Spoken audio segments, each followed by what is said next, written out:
Statement यह है कि गोलियां 6 और जख्मी 14। ये अहमद मीर साहब का ट्वीट है। एजाज चौधरी साहब पीटीआई के लीडर है, उन्होंने कहा मुझे एक रात पहले ही मैंने जो है वो एमपीए चट्टा साहब को बता दिया था, एक दिन पहले ही।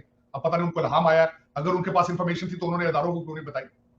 जिस तरह आपने खुद फरमाया, असद उमर साहब ने प्रेस कॉन्फ्रेंस खान साहब के बिहाफ पर करके तो 3 लोगों पे चार्जेस डाल दिए हैं।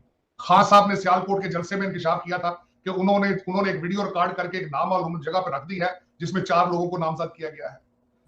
5वां पॉइंट ये है कि इनके पीटीआई के एक लीडर कराची से आलमगीर साहब है, वो उनके बारे में कहा जा रहा है कि उनका बॉडीगार्ड था, उनके साथ कराची से आया है। अब नंबर 6 पॉइंट ये है कि वो बंदा कहता है कि मैं खुद अपने मोटरसाइकिल पे आया हूं और अपने मामू के मोटरसाइकिल शोरूम पे मोटरसाइकिल खड़ा किया है। छठा तजाद ये है कि इल्जाम लग चुका है कि ये भारत ने किया है। जय हिंद दोस्तों। पाकिस्तान के पूर्व प्रधानमंत्री इमरान खान पर जानलेवा हमला किया गया। इस हमले में उनके पैरों पर गोली लगी और वो बाल बाल बच गए। ये हमला उस वक्त हुआ जब सरकार के खिलाफ इमरान खान आज़ादी मार्च निकल रहे थे। हमले के बाद हमलावर को भी पकड़ लिया गया, उससे पूछताछ जारी है। इसके बाद से ही पाकिस्तान में इमरान खान की पार्टी के तमाम नेता और कार्यकर्ता सरकार के खिलाफ जमकर हमलावर हो गए। इसी पूरी घटना के बाद से ही पाकिस्तान में हालात बिगड़ने की आशंका जताई जा रही है। राय इन्वॉल्व है होगी शायद इसमें। 7वां बयान ये है कि उस बंदे ने पहले ये खुद कहा है कि मैंने खुद ही तैयारी की है, खुद ही मारा है। कभी वो कहता है मैं लाहौर से इसको चेज करते आ रहा हूं, और बड़े सुकून से उसने कहा जी अल्हम्दुलिल्लाह मैंने ही इसको ट्राई किया सारा। अगला पॉइंट ये है कि पेशावर में कोर कमांडर के घर पे हमला हो चुका है। हमारे फैसलाबाद के अंदर सनाउल्लाह साहब के घर के ऊपर भी हमला हो चुका है। 9वां पॉइंट ये है कि जलसों के अंदर वादा लिया जा रहा है कौम से कि आप बदला लोगे, और वो सारा जो है अवाम उनके साथ कहते हैं बदला लेंगे। उसके बाद अगला जो अभी तक जो डिसीजन आया है वो कहते हैं कि लॉन्ग मार्च को you are getting close to your destination of Taliban and जिहाद। खान साहब फरमा चुके हैं ये सियासत नहीं है, जिहाद है। और आज वो जो 25 करोड़ लोग जो आज उन्होंने तैयार किए थे जिहाद के लिए, आज उनकी फाइनल स्टेटमेंट है कि हाँ हम बदला लेंगे। You have touch our red line, you have crossed our red line. और मैंने आपके पिछले व्लॉग में कहा था कि इशू इस वक्त ये 2 पार्टियां आमने सामने हैं, इमरान खान वर्सेस एस्टेब्लिशमेंट। तो अब वो ये समझते हैं कि other party has cross the red line, now we will retaliate. उनका रिटेलिएशन क्या है? अपने मुल्क को आग लगा दें, ये उनका रिटेलिएशन होगा। तो अब उसमें आपके जो सेंसिटिव अदारे हैं जो 2018 में अमीरुल मोमिनीन को जो लेकर आए थे, अपनी रिस्पांसिबिलिटी एक्सेप्ट करें, उन इन चीजों को अनवाइंड करें if they can do it, और अदरवाइज फिर छोड़ दें। अदरवाइज पहले जहां वो कहते हैं बार बार कि we are not interested in, तो फिर पॉलिटिकल विंग को बंद करें, तो फिर अपने बॉर्डर्स पे जाएं, आप बैरकों में जाएं, या फिर आज पाकिस्तान बचाने के टाइम में बचाएं उसको, अगर बच सकता है, अगर आपके प्लान में शामिल है। वरना अब मेरे ख्याल में इससे आगे जा नहीं सकेंगे, क्योंकि इकॉनमी आपकी जीरो। आप मांग के कंट्री लोगों से मांग के चल रहे हैं। कभी आप कराची बेचने की कोशिश करते हैं चाइना के सामने, कभी उनसे वो आप सी बैक कहते हैं वापस आ जाओ, कभी कहते हैं ट्रेनें चला लो यहाँ पे, कभी ये कर लो, कभी वो कर लो। ये जिस तरह आप खुद कई दफा कह चुके हैं, बारोड इकॉनमी है। लेकिन ये कि इस वक्त दुनिया के पास पैसा ही नहीं है आपको दे सके। दुनिया खुद अपनी फिक्रों में पड़ी हुई है। यूरोप अपने एनर्जी क्राइसिस से डील करने के लिए काफी पेन में है, तो वो आपके ऊपर डॉलरों और पाउंडों की बारिश अब नहीं कर पाएगा। अमेरिका अपने क्राइसिस में है, जो बाइडेन साहब खुद परेशान है, बराक ओबामा अलग परेशान है, डोनाल्ड ट्रंप अलग सोच में पड़े हुए हैं। तो आपके इन अल्लो तल्लो का किस तरह लोग चलाएंगे, क्या करेंगे? ये आप मजाक छोड़ें, आप कुछ सीरियस हो, मुल्क बचाने की सकत है तो बचाएं, तो नहीं तो फिर अफगानिस्तान है, फिर कहते हैं अफगानिस्तान भी तो है ही ना, उसका भी झंडा है, तराना उसका भी है। इमरान खान कहते हैं मैंने इन तमाम सियासतदानों के साथ नहीं बैठना। ये सियासतदान कहते हैं कि जी ठीक है आप हमारे साथ बैठे हैं। एस्टैब्लिशमेंट कहती है कि जी हम तो न्यूट्रल हो गए हैं।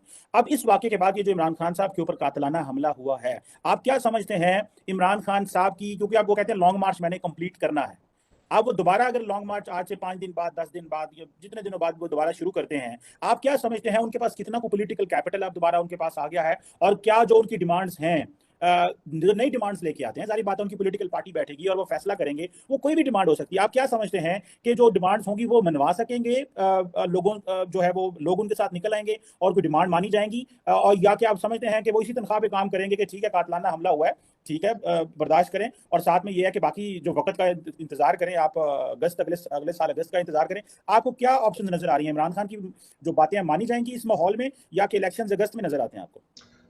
शीमा साहब, मैं अब 2-4 चीजें, मैं एक तो अपनी ख्वाहिश जो है वो सबसे पहले वो बताना चाहूंगा कि अगर पाकिस्तान को आज बचाना है तो पहला फैसला क्या होना चाहिए? वो ये फैसला होना चाहिए कि आज शाम को अगले नए आर्मी चीफ का ऐलान होना चाहिए।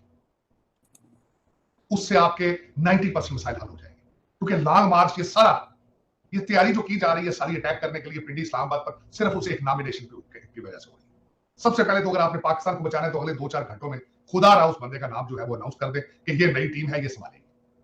90% आपके मसाइल उसी से हल हो जाए। अब दूसरी तरफ आप कह रहे हैं कि खान साहब नेगोशिएट करेंगे। 2 चीजें, खान साहब सियासी भी नहीं है, जमहूरी भी नहीं है।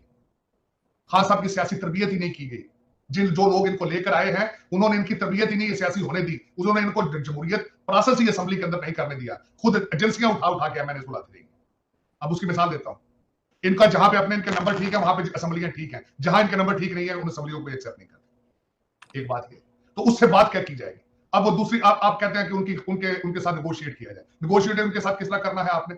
वो कहते हैं इलेक्शन कराएं, लेकिन इलेक्शन कमीशन मेरी मर्जी, चेयरमैन मेरी मर्जी का होना चाहिए। उसके बाद वो कहते हैं अपोजिशन भी मेरी मर्जी की होनी चाहिए। उसके बाद वो कहते हैं चीफ जस्टिस मेरी मर्जी का होना चाहिए। फिर वो कहते हैं आर्मी चीफ मेरी मर्जी का होना चाहिए।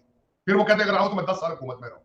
फिर वो चाहेंगे अगले कि मैं 10 उस्मान बुजदार लेकर, फिर वो कहेंगे मुझे 10 फराग होगी भी साथ चाहिए। तो ये आप किस तरह की, आप इस इंसान से किस तरह डील करेंगे? आप ये चीमा साहब ना आपका मसला है ना नून लीग का मसला है, मसला उनका है जिन्होंने ये बुत तराशा है, ये उनका मसला है। उनको चाहिए कि मॉरल रिस्पांसिबिलिटी अपनी एक्सेप्ट करें। आपने इसकी सियासी तरबियत नहीं होने दी, आप इसकी मर्जी के ऊपर एमएनए इनके सियासी लोगों को, आप नैब को भी मैनिपुलेट किया गया, लोगों को इंतखाबी सियासत में उनको, यहां तक आप देखें पैमरा की हालत ने क्या कर दी थी। हामिद मीर को 9 महीने टीवी पे किसने नहीं आने दिया? किसने कहा था कि सॉफ्ट इमेज इसका ब्रेक करें? ये उन्हीं लोगों की जिम्मेदारी है जो इसको बनाते रहे। खुद तो जीरो है ये बंदा, खुद तो ये उस्मान बुजदार है, खुद तो मुराद सही नहीं है, खुद तो ये जुल्फी बुखारी है, खुद क्या है?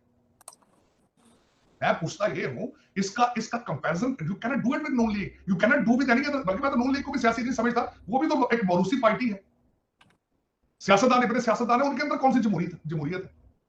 लेकिन इन लोगों को मैं ना सियासी समझता हूं ना जमहूरी समझता हूं, क्योंकि ये तो अपने मर्जी के अपने देखिए, खास तौर के लिए सूबा सराज की असेंबली भी ठीक है, पंजाब की असेंबली भी ठीक है, आजाद कश्मीर की असेंबली भी ठीक है, गिलगित बिल्तिस्तान की असेंबली भी ठीक है। ठीक नहीं है जहां इनकी मेजोरिटी नहीं है, ठीक नहीं जहां ये रूल नहीं कर सकते। चीफ इलेक्शन कमीशन अपॉइंट खुद किया, जब उसने सीनेट में इनका साथ नहीं दिया, आज उसको गालियां निकालते हैं। बाजवा साहब इनके लिए, मैं समझता हूं ये खुद उन्हें लाइफ टाइम एक्सटेंशन देने के लिए तैयार थे, जब इनका पर्पस नहीं सर्व हो रहा, आज उसको अमर बिन मारूफ उसको बना दिया इन्होंने, मीर जाफर बना दिया। तो ये बंदा इनके साथ क्या निगोशिएट करेंगे? वो तो कहता है कि मुझे पाकिस्तान मेरी मर्जी से गेम हो सारी, निगोशिएट उन लोगों से। मेरी चीमा साहब, मेरी अपनी नाकस राय के मुताबिक सियासत जो है वो निगोशिएशन का नाम है, सियासत नाम है, कुछ दिया जाता है कुछ लिया जाता है, मिडिल ग्राउंड्स के ऊपर नेशनल इंटरेस्ट के लिए कंप्रोमाइज किए जाते हैं। आज जो ड्रामा हो रहा है या आज जो कुछ भी पाकिस्तान में हो रहा है, नुकसान किसका है? स्टेट ऑफ पाकिस्तान का है, स्टेट ऑफ पाकिस्तान का है। लेकिन इन सारे लोगों में से, इंक्लूडिंग एस्टेब्लिशमेंट, जुडिशरी, ये लोटे पोटे, ये लौंडे लपाड़े, ये आपका क्या ख्याल है कि पाकिस्तान के बारे में? ये सारे हैं तो पाकिस्तानी ना, फ्रेंच तो नहीं, लेकिन पाकिस्तान के बारे में क्यों नहीं सोच रहे? मुझे आप ये बताएं, आपको रशिया से गंदम इंपोर्ट करनी पड़ रही है, आप एक एग्रीकल्चर कंट्री हैं। बल्कि मेरा अगला क्वेश्चन ये होगा इन सबसे कि वो 300 टन जो आप मंगा रहे हो, जितनी वो गंदम का पैसे किस तरह देने? पैसे तो आपके पास सिर्फ $7 बिलियन है। आपने मिलते की जाके चाइना की, वो चाइना किस तरह दे? आईएमएफ की रिपोर्ट आ चुकी है कि उनकी जीडीपी जो है वो 40 साल में से लोएस्ट पॉसिबल लेवल पर है इस वक्त अपनी। दूसरा, उन्होंने श्रीलंका में देख लिया वहां पे क्या ड्रामा हुआ है, आपको पैसे वो किस तरह देंगे आप? तो आप मांगते तो फिर रहे हैं, किसी ने कुछ नहीं देना। वो शहबाज शरीफ साहब ने खुद कहा था कि मिडिल ईस्ट वाले तो मेरा फोन नहीं उठाते अब। तो मेरा मकसद है ये जीटी रोड में जो ड्रामा हो रहा है, इसको रोका क्यों नहीं जा रहा?